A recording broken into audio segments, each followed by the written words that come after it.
Aí galera, hoje no vídeo de hoje eu vou falar sobre a fonte ATX, tá certo? A fonte ATX é a fonte que alimenta as GPU dos computadores. Você já deve ter visto que nas GPU do computador tem uma parte parecida com essa daqui, ó, que é da ventoinha da fonte, tá certo? Ó? E eu vou explicar para vocês aqui o que cada um desses fios aqui para que serve cada um desses fios. E ela também tem esse monte de conectores aqui, porque cada conector desse aqui serve para alimentar uma parte do computador. Um alimenta a placa-mãe, outro alimenta os drives, um alimenta o HD, né? Enfim, cada parte é para alimentar uma coisa. E já que essa daqui tem praticamente todas as tensões envolvidas em um conector só, ela deve ser para alimentar alguma coisa que precise de muitas tensões elétricas diferentes, né? Talvez a placa-mãe, né? Que é a placa principal. Eu vou aqui desmontar ela para vocês verem como ela é aqui por dentro, tá certo? Pronto, galera, eu já tirei aqui todos os parafusos aqui da fonte, agora eu vou destampar ela, tá bom? Meu colada, viu? Pronto, tá aqui, ó. O circuito dessa fonte é até que bem grandinho, viu? Bem maior do que de outras fontes aí que eu já peguei. Ó, esse jeito aqui o circuito da fonte ATX, ó. Tem alguns que você vai ver que o circuito é bem menor. Tipo, ó, tipo, praticamente dessa forma aqui. Só porque esse circuito aqui da placa preta, eu já tirei alguns componentes, certo? Tipo, os transistores, os reguladores e os diodos e os capacitores, né? Eu já tirei muita coisa dessa placa que tá aqui, essa preta. Mas você vê aqui, ó, comparada a essa daqui, ó, essa daqui, essa amarela é bem maior. Também porque ela é mais potente, né? E cada fonte, ela vem com a especificação de, de corrente elétrica bem aqui, ó. Bem nessa parte aqui, ó, de alimentação, ó. Na parte dos 3 volts tem 15 amperes, dos 5 tem 15, dos 12 volts tem 14 amperes. E ainda vou falar sobre essa tensão negativa aqui, ó. No menos 12 tem 0,5 amperes ou 500 miliamperes. E no 5 volts USB, né, tem 2 amperes, tá certo?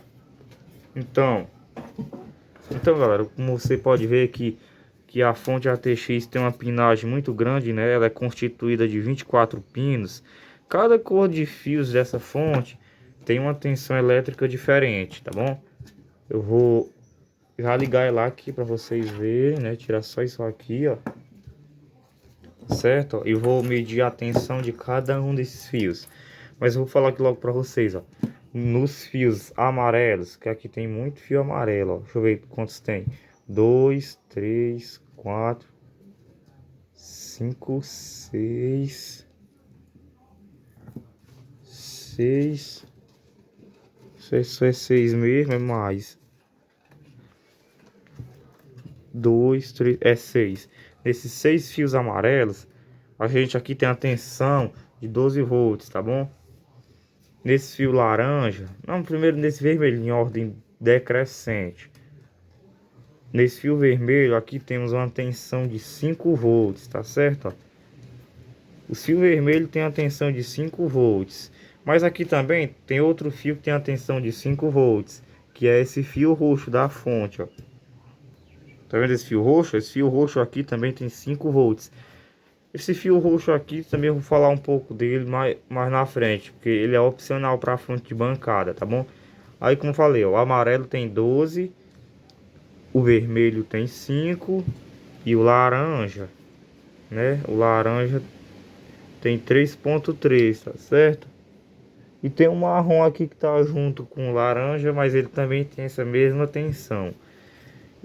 Como todo mundo já sabe, todos esses pretos aqui são GND, né? Filtro graduado de densidade neutra. Ou seja, é o negativo, né? O masse da pinagem da fonte ATX, tá certo? E o verde, né? Tem muita gente que não sabe para que é esse verde, ó. Esse verde é o PSON. Para me ligar essa fonte, depois que ela já está energizada, ó, assim que eu pego esse cabo aqui, deixa eu pegar o cabo da fonte ATX, ó. Ó, eu vou ligar aqui, ó, pegar e ligar aqui na rede, ó. Pronto, o cabo aqui tá energizado. Ó, o cabo tá energizado. Ó, certo? Ó, o cabo tá energizado. Agora eu vou ligar aqui a fonte. Certo? Só que eu não aconselho vocês a ligarem dessa maneira não, tá bom? Melhor primeiramente encaixar o cabo para depois ligar na rede, ó. Ó como a fonte não liga, tá certo? Para eu ligar eu tenho que fazer o seguinte. Para essa fonte ligar eu tenho que ligar o PS1 ao GND. E esse PS1 é para o fio. Esse PS1 é simplesmente esse fio verde que eu mostrei para vocês, ó. Esse fio verde aqui com o preto ele vai dar o start da fonte. Agora eu vou pegar um jumper aqui para me mostrar para vocês, ó. Ó.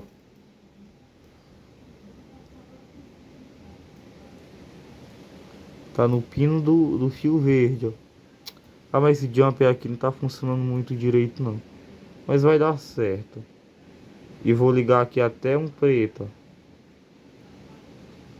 Chegar aqui onde é que tem um preto.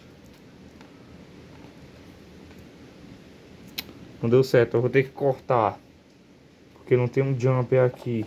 Eu vou cortar aqui pra vocês verem, ó. Cortei aqui o verde. E agora eu vou cortar um preto aqui pra vocês verem. Certo? Vou pular um pouco o vídeo pra me decapar o fio, tá bom? Aí galera, pronto, ó, aqui ó. Uma coisa que vocês devem saber sobre essa fonte também, ó, é que ela tem essa chave seletora, tá certo? De tensão. E dependendo da região onde você tá, você deve certificar que a tensão elétrica tá correta, tá bom? Tem que certificar a tensão elétrica da sua rede elétrica. Se é 230, você deixa aqui o 230 exposto. Se é 110, você vira a chave, tá certo? E essa fonte aqui deve ter o interruptor. O circuito está aberto quando o interruptor está abaixo, né? Quando essa parte reta aqui está para baixo. Quando essa bolinha tá assim, ó, tá o circuito, quando essa bolinha tá tipo baixa, né? De acordo com o interruptor, é que o circuito está desligado, tá certo? Mas aqui ele tá ligado, tá bom? Eu já decapei os dois fios aqui, ó. E agora vamos ligar para ver se funciona, né? Ó. Se a fonte tiver 100% boa, né? Porque essa fonte aqui eu comprei numa loja que trabalha com conserto e manutenção de computadores, né? E uma fonte dessa aqui eu compro até por um preço bem mais acessível do que na loja. Eu comprei uma fonte dessa aqui, o máximo, um preço máximo que você pode comprar uma fonte dessa é 5 ou 10 reais, tá certo? E baratinha, tá certo? Que é retirada das CPUs, das GPU de computadores, tá certo? Ó. A fonte já acionou, ó, deu start na fonte. Vou aqui dar uma enrolada nesses fios aqui, ó. Certo? Agora eu vou aplicar uma fita isolante aqui para ele ficar isolado, para não ter perigo de encostar em nenhuma outra parte metálica aqui e gerar um curto circuito nessa fonte aqui, que eu não quero isso não quero mais dor de cabeça. Eu não quero dor de cabeça consertando o circuito dessa fonte não, que é um pouco trabalhoso. Pronto, tá isolado, tá seguro. Agora, galera, vocês vão ver aqui, corta só esse pedacinho aqui de fio verde que ficou aqui. Cadê o preto também que tinha ficado aqui? Corta logo esse enforca gato aqui, ó, para os fios ficarem mais soltos, ó. Agora a gente vai medir aqui tensão por tensão, para vocês verem como no amarelo tem 12, no vermelho tem 5 e no laranja tem 3,3, né? E o roxo também tem 5, tá certo? E esse fio cinza, galera, esse fio cinza aqui, deixa eu me lembrar aqui quanto de tensão. Ele não é mais, é um fio de...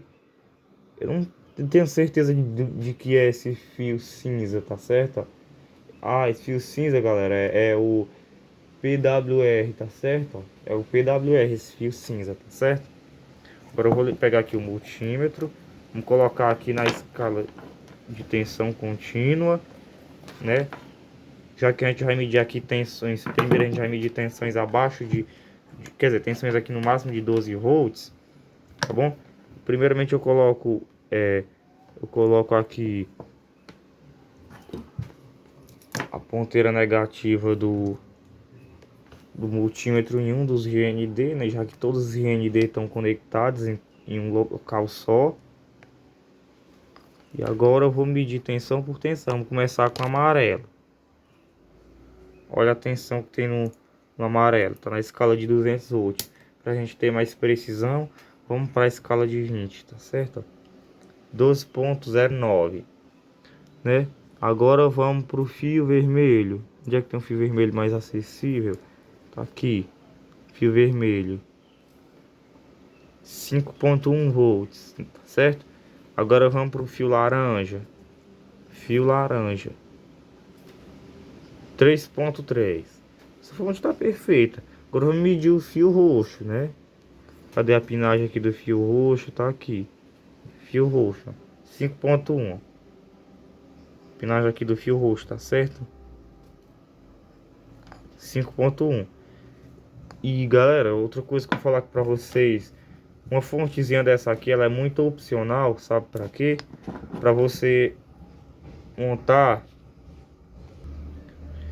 uma fonte de bancada para você utilizar na sua bancada, tá certo? Se você não tem muito dinheiro igual eu, né? Tem pouca grana, não tem condição de comprar uma fonte de bancada daquelas profissional, você pode estar optando por uma fonte dessa que ela é bem acessível. Agora você, a única coisa que você tem que fazer é eliminar o excesso de fios, né? Deixar um fio para cada tensão, deixar só um fio para os 12 volts, só um fio para os 5, né? Só um pro, pro 3,3, né? Que é a extensão mais utilizada. Aí se você vai montar uma fonte de bancada com aquele circuitinho para carregar a bateria, né? USB, né? Se você for colocar a entrada USB, é bem acessível você colocar esse fio roxo, porque ele tem uma corrente mais estabilizada, dá para carregar até o celular com segurança, né? Sem medo, porque ele é mais seguro do que esse outro 5 volts aqui, tá bom? E eu falar uma coisa sobre esses capacitores aqui, ó. Esses capacitores aqui servem para estabilizar cada tensão elétrica do circuito da fonte, tá certo? Um estabiliza os 12 volts, né? Esse maior. Outro estabiliza os 5. Outro estabiliza os 3 volts, né? E outro estabiliza outros pontos de tensão, né? Outro aqui estabiliza o -12, tá bom? E eu vou falar aqui também sobre esse -12. Você tem base de qual diferença de potencial iria ter do -12 ao mais 12? Tipo, eu pegar esse fio e medir a diferença de potencial desse fio ao outro aqui, desse azul até esse amarelo, já que aqui é 12, aqui é -12. Faz o cálculo matemático aí. 12 positivo -12 negativo e usa o jogo de sinais. A gente vai tirar essa dúvida aqui, ó, certo? E primeiramente eu vou medir aqui essa tensão do -12 no multímetro aqui para vocês verem, ó. Vou colocar o polo positivo aqui e o negativo aqui, ó. Olha a tensão aqui que gerou, ó. 11,37. Isso porque era para ser 12 volts. Pode não estar dando 12 volts exato porque deve estar com algum problema de solda fria, né? Nessa parte aqui que é responsável por estabilizar os -12 volts. Ou então é o capacitor que está com defeito. Mas essa é a tensão, está muito próxima de -12, tá certo? Agora a gente vai tirar aqui, né? Uma duvidazinha. A gente vai pegar um fio. Eu vou até cortar ele daqui, ó. Cortar o fio azul e um dos fios amarelos. Pra gente ver quantos volts terá do -12 ao +12. Certo? Eu vou só decapar aqui esse fio. Tá certo? Só vou decapar aqui para vocês verem. A gente vai ver aqui essa diferença de potencial em volts de um ao outro. Aqui os dois decapados. E já que aqui é menos, né? Eu vou colocar o polo negativo. E já que aqui é um polo positivo, né? Porque aqui é uma tensão positiva, aqui é uma tensão negativa. 12 volts positivo, -12 volts. Espera aí, deixa eu colocar na escala mais alta. Vou colocar aqui nos 200 volts. Olha a tensão que gerou. Era para ser 24 volts se o -12 tivesse bem estabilizado, tá certo? Mas como ele não tá, a tensão que foi gerada foi essa, tá certo? 23,3. E isso aqui é uma tensão encontrada também na fonte ATX, tá certo? 24 volts, tá certo? Ela pode ser encontrada na fonte ATX. Aqui na fonte ATX a gente encontra muitas tensões diferentes. Porque se você for calcular a diferença de potencial do 12, né, aos 5 volts, né, a diferença entre 12 a 5 é 7 volts.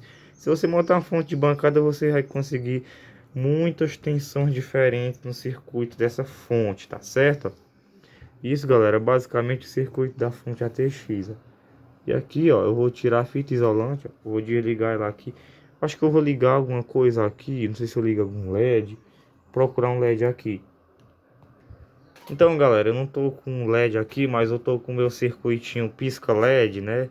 Com relé, que ele é alimentado por 5 volts, tá certo? Eu vou ligar ele aqui na fonte. Pra vocês verem como aqui funciona, tá funcionando direitinho. Essa fonte aqui tá com a estabilidade.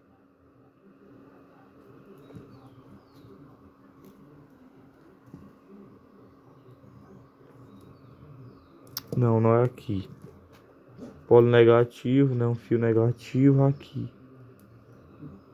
E o positivo dos 5 volts aqui. Ó. Olha aí, galera, o circuito tá funcionando direitinho, tá certo? Ó. E outra coisa sobre essa fonte ATX. Você pode também estar utilizando uma fonte ATX dessa aqui em um som automotivo, não de tão alta potência. Mas tem alguns módulos digitais que essa fonte aqui ela é capaz de alimentar ele com muita eficiência. Tipo os da Stetson de 280, de 400 RMS. Ou os da Power System, não, porque da Power System precisa de muita corrente, porque eles são muito potentes. Mas da som digital, até o de 400 RMS, dá para você alimentar com a fonte dessa. Só porque não vai ter toda ele não vai dar toda aquela potência total, né? Porque para dar aquela potência total tem que ter a corrente necessária, né? A corrente necessária para exercer toda a potência de 400 watts, né? 400 watts RMS, né? E já que aqui nos 12 volts, né, que é a mesma tensão que alimenta o módulo amplificador, aqui nos 12 volts a gente só tem, ó, 15 amperes. E fazendo um cálculo matemático aqui, se for dividir a potência do aparelho pela tensão, vou dividir 500 watts por 12, vai dar mais que 15, né? Aí para ele poder dar a potência máxima todinha, tem que ser uma corrente elétrica acima de 15 amperes. Por isso que a galera opta mais por as fontes digitais, né, da usina, ou então a fonte trafo bem potente, bem estabilizada. Mas dá para você utilizar uma fonte dessa aqui no seu som automotivo, igual eu utilizo no meu aqui. O meu é pequeno, utilizo só um módulo da Stetson de 280, mas bate sem problema, tá certo? E é isso, eu queria falar sobre isso, sobre a fonte ATX aqui e foi falado, tá certo? Valeu!